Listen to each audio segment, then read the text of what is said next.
pembelajaran agar pembelajaran kita diberkahi dan ilmu kita bisa dipakai dan dimanfaatkan, mari kita berdoa terlebih dahulu. Berdoa menurut percaya masing-masing, dimulai. Selesai. Baik, sebelum memulai pembelajaran, Ibu mengambil absen dulu ya. Baik, mohon didengarkan namanya baik-baik. Ibu hanya mengulang sekali. Fitri Adriani. Hadir, Bu. Sahara. Hadir, Bu. Wanda Hamidah. Hadir, Bu. Yolanda. Hadir, Bu. Hadir semua berarti ya. Iya, Bu. Alhamdulillah. Nah, lalu kemarin kita sudah mempelajari mengenai definisi teks eksplanasi. Ibu mau nanya nih, ada yang masih ingat nggak apa itu teks eksplanasi? Ara, coba. Jadi teks eksplanasi adalah teks yang berisi suatu fenomena atau peristiwa baik itu alam maupun sosial. Nah, benar sekali Ananda, tepat sekali. Nah, jadi teks eksplanasi itu teks yang menceritakan mengenai suatu fenomena baik itu alam, budayaan, sosial, dan lain-lainnya. Nah, sekarang kita akan membahas mengenai struktur dan kebahasan teks eksplanasi. Nah, sebelumnya sudah ada yang tahu apa itu struktur, apa saja struktur dari teks eksplanasi? Belum. Nah, jadi tujuannya kita belajar ini agar Anda itu mengetahui struktur dan kebahasan apa saja yang dipakai dalam teks eksplanasi, agar Anda itu lebih mudah nantinya untuk menyusun teks eksplanasi yang efektif dan komunikatif. Baik, langsung saja ya masuk ke materi kita. Sekarang Ibu akan menjelaskan mengenai struktur dan kebahasan teks eksplanasi. Nah, di sini strukturnya itu ada 3. Yang pertama ada pernyataan umum, ada deretan menjelas, dan ada penutup. Ibu akan membahas mengenai pernyataan umum dulu. Nah, pernyataan umum ini adalah bagian pembuka. Di sini biasanya penulis itu menjelaskan mengenai gambaran umum tentang topik yang akan dijelaskan di dalam teks tersebut.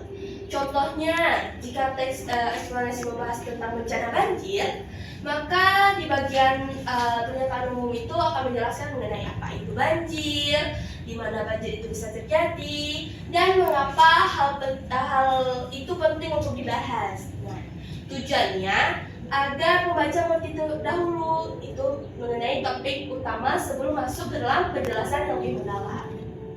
Baik, kita masuk ke dalam deretan penjelas. Nah, deretan penjelas ini merupakan bagian inti dari teks eksplanasi. Pada bagian ini, penulis menjelaskan mengenai proses terjadinya suatu atau alasan terjadinya peristiwa tersebut secara berurutan dan logis. Nah, penjelasan ini biasanya terdiri dari beberapa paragraf yang saling berkaitan. Nah, setiap paragrafnya bisa menjelaskan satu tahap dari proses atau satu penyebab yang menjelaskan fenomena tersebut. Nah, ini masih dengan contoh banjir. Nah, di bagian deretan penjelas ini akan menjelaskan tentang bagaimana hujan tersebut bisa menyebabkan banjir, bagaimana banjir bisa terjadi, dan apa penyebab utamanya. Kita lanjut ya ke dalam bagian yang terakhir, yaitu penutup.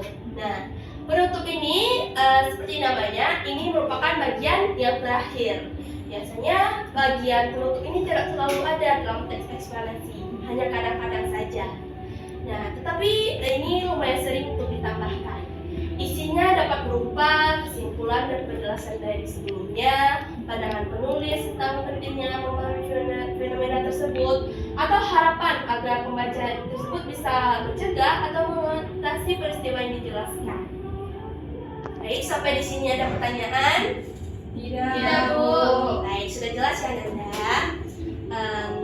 Lanjut, Ibu akan menjelaskan mengenai kebahasaan dari teks eksplanasi.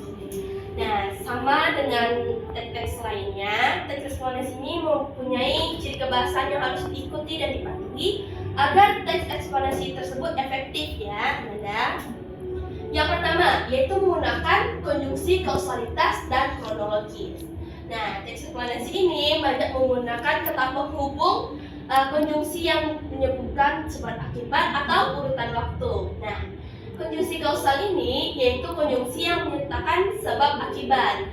Contohnya seperti karena, akibatnya, sehingga, oleh sebab itu, dan maka. Nah, dalam kalimat, contohnya akan seperti karena curah hujannya tinggi, maka terjadi banjir. Nah, itu termasuk ke dalam konjungsi kausatif.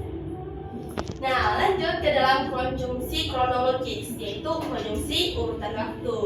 Nah, contoh katanya seperti setelah itu, setelah itu, kemudian, selanjutnya, dan pada akhirnya. Jika dimasukkan ke dalam suatu kalimat, contohnya akan seperti kemudian air meluap ke jalan. Setelah itu air mengenang. Itu termasuk ke dalam konjungsi kronologis. Nah, yang kedua, menggunakan kata ilmiah atau istilah teknis. Karena teks eksplanasi ini menjelaskan tentang fenomena alam atau sosial, biasanya menggunakan kata-kata ilmiah atau istilah teknis sesuai dengan topiknya. Contohnya seperti kata evaporasi, erosi, polusi. Nah, kata-kata tersebut mungkin jarang kita dengar ya, Nanda. Nah, itu merupakan kata ilmiah atau istilah teknis. Nah, menggunakan kata pasif. Nah, di sini sudah tahu belum apa itu kata pasif? Sudah. Nah, Ibu minta deh contohnya satu-satu. Baik, mulai dari Yudri dulu. Ditembak, Bu. Nah, lanjut. Dipakai. Lanjut. Dimakan, Bu. Dan dipukuli. Wah, benar sekali Nanda. Semuanya benar ya. Senang deh kita semua. Nah, jadi kalimat pasif ini sering dipakai untuk menunjukkan proses atau kejadian tanpa perlu menekankan waktunya. Contohnya jika dimasukkan ke dalam kalimat seperti air hujan diserap oleh tanah. Diserap tersebut merupakan kata kerja pasif. Lanjut. Stop. Nah, baik, setelah kata kerja pasif, lanjut ke kalimat umum. Nah, teks eksplorasi ini bersifat ilmiah dan objektif, sehingga jarang menggunakan kata seperti saya, menurut pendapat saya, kita, dan bahasa umum ini tidak menunjukkan pendapat pribadi karena dia bersifat umum. Lanjut, menggunakan verbal material dan rasional. Kata kerja verbal material ini seperti menunjukkan tindakan atau aktivitas fisik. Contohnya seperti mengalir, terbentuk, terbang, memanas. Sedangkan verbal rasional ini kata kerja menjelaskan hubungan atau keadaan seperti masuk, adalah, merupakan. Itu yang ada. Nah, yang terakhir nih, menggunakan fakta dan data. Teks eksplanasi ini sering menyatakan fakta, angka, atau informasi objektif untuk memperkuat penjelasan. Nah, contohnya seperti gempa bumi berkekuatan 7,0, contohnya seperti gempa bumi berkekuatan 7,0 skala Richter menguncang wilayah tersebut. Nah, itu merupakan memuat fakta dan data di dalamnya. Itu yang terakhir Nanda mengenai kebahasaan teks Eksplanasi. Sudah paham ya? Nanti kalau ada pertanyaan silahkan ditanyakan kepada Ibu. Nah, di sini Ibu sudah mencari mengenai contoh teks eksplanasi yang judulnya banjir. Bisa dilihat Nanda, dari paragraf pertama ini merupakan dari siapa yang ingat tadi struktur pertama? Pernyataan umum. Benar. Ya, yang pertama ini merupakan pernyataan umum. Nah, paragraf yang kedua dan ketiga ini merupakan deretan penjelas, dan yang terakhir ini merupakan penutup. Wah, benar sekali Ananda, pintar sekali. Nah, baik, dari penjelasan Ibu tadi, apakah ada yang ingin bertanya Ananda? Silakan. Ibu telah menunjukkan tadi contoh teks eksplanasi berupa fenomena alam ya, Bu. Ya. Kalau fenomena sosial itu bagaimana contohnya, Bu? Sedangkan tadi Ibu bilang teks eksplanasi itu merupakan suatu teks yang menjelaskan peristiwa atau kejadian tentang fenomena alam maupun sosial. Kalau fenomena sosial bagaimana contohnya, Pak? Nah, benar sekali. Jadi teks eksplorasi itu bukan hanya fenomena alam ya, Nanda. Juga ada fenomena sosial, kebudayaan, nah seperti itu. Contoh dari fenomena sosial ya, itu seperti demo, tawuran, kemiskinan. Nah, Ananda sudah pernah lihat demo belum? Sudah Nah, itu merupakan salah satu yang bisa kita kembangkan dalam teks eksplanasi. Nah, berhubung Ananda, Ibu sudah menjelaskan mengenai struktur dan kebahasaan teks eksplanasi, Ibu punya tugas nih yang harus Ananda kerjakan secara berkelompok, yang merupakan LKPD. Nah, sebelum itu Ibu akan membagi kelompoknya terlebih dahulu, yang terdiri dari dua kelompok. Yaitu ada kelompok ini satu, Widri dan Ara, dan kelompok dua ada Wanda dan Yolan. Baik, Ibu bagikan LKPD-nya ya. Ini Ananda dikerjakan berkelompok ya. Terima kasih, Bu.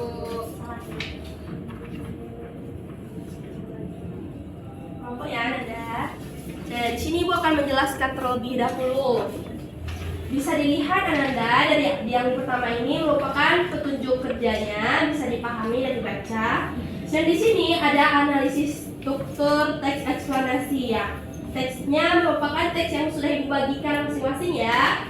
Nah, di sini bisa dilihat pernyataan umumnya bagaimana, terus tambahkan kutipannya dan kenapa itu pernyataan umum, dan itu selanjutnya. Baik, waktu pengerjaannya Ibu tunggu selama 25 menit. Silakan dikerjakan Ananda secara berkelompok. Baik, Bu. Ananda bisa? Bisa, Bu. Kerja sama ya Ananda. Baik, Bu. Jangan lupa dibuat penjelasan singkatnya juga. Ada kendala? Ya, Bu. Jangan lupa ya diperhatikan bahasanya dan baca-baca lagi teksnya ya. Sepertinya Anda sudah cukup paham melihat Anda dengan mengerjakan KPJ yang Ibu kasih. Baiklah, sudah selesai Nanda? Sudah, Bu. Wah, cepat sekali ya. Berarti sudah cukup paham mengenai penjelasan Ibu tadi. Sudah, Bu. Dan sekarang Ibu minta salah satu dari kelompok maju untuk mempresentasikan hasil diskusinya. Siapa yang mau? Wah, sedia semua ya. Ibu senang deh kalian tuh punya semangat belajar yang tinggi. Tapi Ibu cuma milih satu ya. Berhubung waktu kita juga tidak memadai. Coba katakan lagi, siapa yang mau? Ibu, karena ini cepat, Ibu milih kelompok ini saja. Satu, silakan Anda.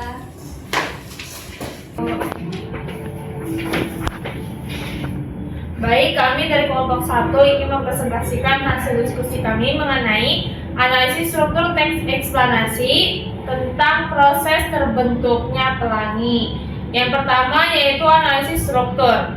Struktur pertama adalah pernyataan umum, kutipan dalam teks yaitu pelangi merupakan salah satu fenomena optik dan meteorologis yang menakjubkan dan terjadi di atmosfer bumi. Penjelasan singkatnya, paragraf pertama ini menjelaskan secara umum apa itu pelangi dan dalam kondisi apa pelangi bisa muncul. Struktur yang kedua yaitu deretan penjelas, kutipan dalam teksnya. Proses awal, proses terbentuknya pelangi dimulai ketika cahaya matahari mengenai tetesan air hujan di udara. Ini menjelaskan bahwa pelangi terbentuk dari interaksi cahaya matahari dan air hujan. Tahapan ilmiahnya, ketika cahaya ini memasuki tetesan air, ia mengalami pembiasan, kemudian dipantulkan, lalu mengalami pembiasan kedua. Ini memberikan rincian mengenai proses ilmiah berupa pembiasan dan pemantulan cahaya. Selanjutnya yaitu susunan warna. Karena perbedaan sudut ini, warna-warna tersebut tersusun membentuk busur warna yang melengkung. Teks ini menjelaskan hasil dari proses pembiasan berupa urutan warna pelangi. Struktur yang terakhir yaitu kesimpulan. Kutipan dalam teksnya, terkadang kita juga bisa melihat pelangi ganda yang disebut pelangi utama dan pelangi sekunder. Oke, selanjutnya analisis kebahasaannya. Yang pertama, konjungsi kausal dan kronologis. Kutipan teksnya yaitu proses terbentuknya pelangi dimulai ketika selanjutnya cahaya dipantulkan. Penjelasan fungsi dalam teks, termasuk kronologis karena menggunakan kata ketika. Kedua, kata kerja pasif. Kutipan teksnya yaitu cahaya dibiaskan pada sudut yang berbeda. Penjelasan teksnya, karena memakai imbuhan pada kata dibiaskan. Selanjutnya itu istilah ilmiah. Kutipan teksnya yaitu cahaya putih dari matahari sejatinya terdiri dari berbagai warna yang disebut spektrum. Fungsi teksnya, kata spektrum termasuk istilah ilmiah. Keempat yaitu kata kerja objektif. Kutipan teksnya yaitu pelangi terbentuk akibat adanya pembiasan, pemantulan, dan penyebaran cahaya matahari oleh butiran air hujan. Fungsinya yaitu kalimat disampaikan tanpa opini pribadi menggunakan nada netral dan informatif. Baik, terima kasih. Mari kita beri aplaus untuk Bapak Ibu. Wah, analisisnya bagus ya, keren dan bisa duduk kembali. Wah, bagus sekali Ananda. Anda sudah pandai mempresentasikan, hasil analisisnya sudah benar. Wah, Ibu sangat bangga sekali. Baik Ananda, berhubung sudah Ibu jelaskan mengenai struktur kebahasaannya, Anda sudah presentasi, sudah menggunakan KPD, sudah berdiskusi bersama. Sekarang Ibu mau satu orang menyimpulkan mengenai apa saja yang kita pelajari hari ini. Siapa yang mau? Ibu, Silakan Ananda. yang dipelajari pada hari ini adalah yang pertama struktur yang terdiri dari 3, yaitu pernyataan umum, deretan penjelas, dan penutup. Teks eksplanasi juga memiliki unsur kebahasaan, yaitu yang pertama menggunakan kata pasif, memuat fakta dan data, menggunakan kalimat umum, konjungsi kausal dan konjungsi kronologi, dan verba material dan relasional. Baik, benar sekali Ananda. Jadi hari ini kita sudah mempelajari mengenai struktur yang mana itu ada 3, yaitu pernyataan umum, deretan penjelas, hingga penutup, dan ciri kebahasaan yang juga sudah disampaikan oleh teman Ananda tadi. Jadi ada yang ingin bertanya? Tidak, Bu. Ibu rasa sudah cukup paham ya. Semoga Ananda bisa menggunakan ilmu yang Ibu berikan hari ini dengan bermanfaat dan Anda bisa membuat teks eksplanasi yang efektif dan komunikatif. Ibu rasa sudah cukup.